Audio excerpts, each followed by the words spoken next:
Hi, Dave here on the Roads and Rails Museum channel. Today we're going to look at a modeling project unrelated to railroads and their history. Instead, we're going to fix this US M3 Lee medium tank, the main tank that we began with in World War II.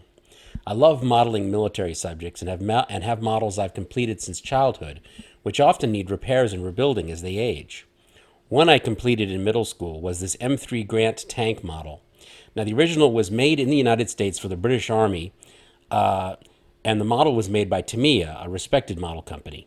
By 2018, this tank model was in terrible shape. All the tracks, wheels, and door were gone, along with the main gun. I had painted it with glossy paint as a youngster, and that alone meant it needed a repaint. One day at Hobbytown, I noticed an inexpensive model line in the same 1/35th scale from a company called NewRay. There were only a few pieces in the box, assembled not with glue, but with the provided screws. They looked reasonably accurate and sharply detailed, and best of all, they were $11 a pop.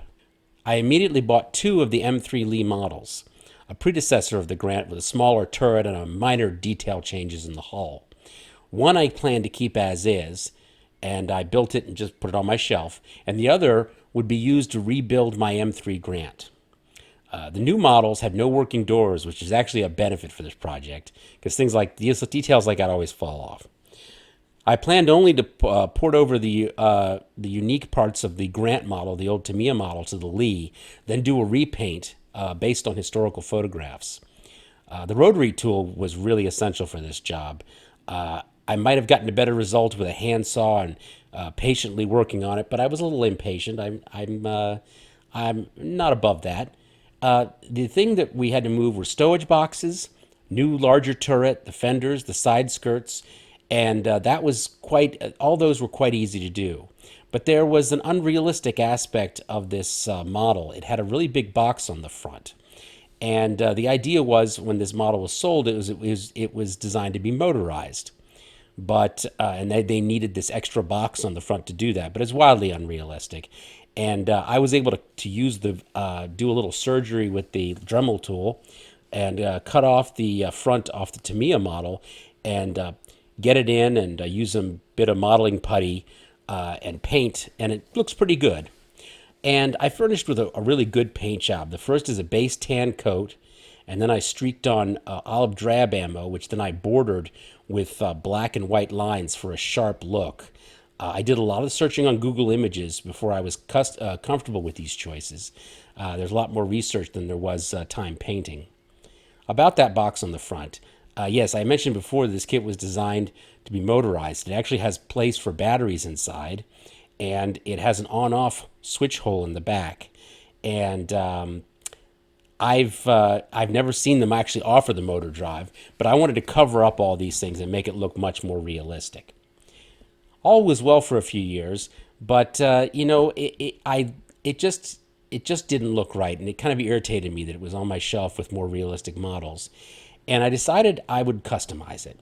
Now, I decided maybe a cut door. I'd open one of the doors or hatches up. I would plug up the on-off switch hole, and definitely I would do something with the front. So I brought out the rotary tool, and we began to work. I started with a warm-up job, cutting a hatch open. I have some appropriate ABS plastic sheet on hand that I got from Hobbytown, so I began cutting it smaller and smaller until I got it to the right size and shape. Once I was confident I had it right, it was time to cut the old hatch out. I drilled enough holes to cut the remainder out with my snips, and then I got out an abrasive cylinder from my rotary tool.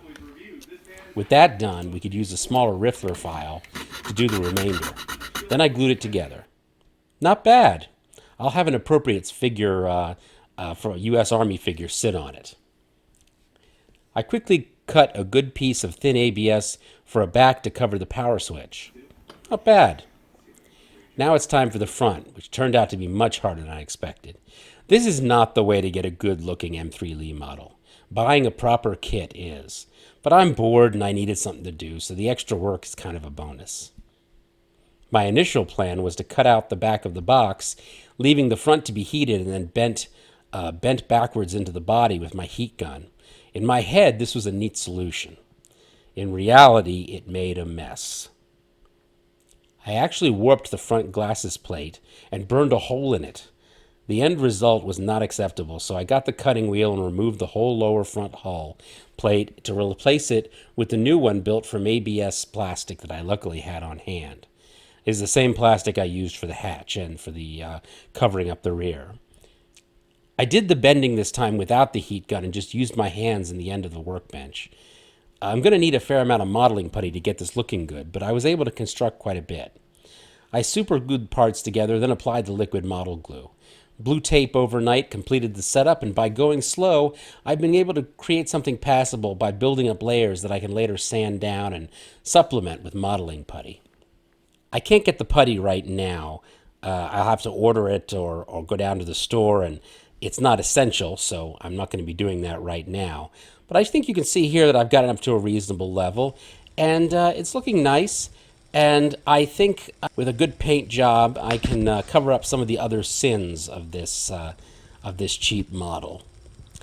But thank you for watching, and stay safe, healthy, and stay sane. Get yourself some little hobby thing to do while we're all locked inside. Thanks a lot, and God bless. Bye-bye.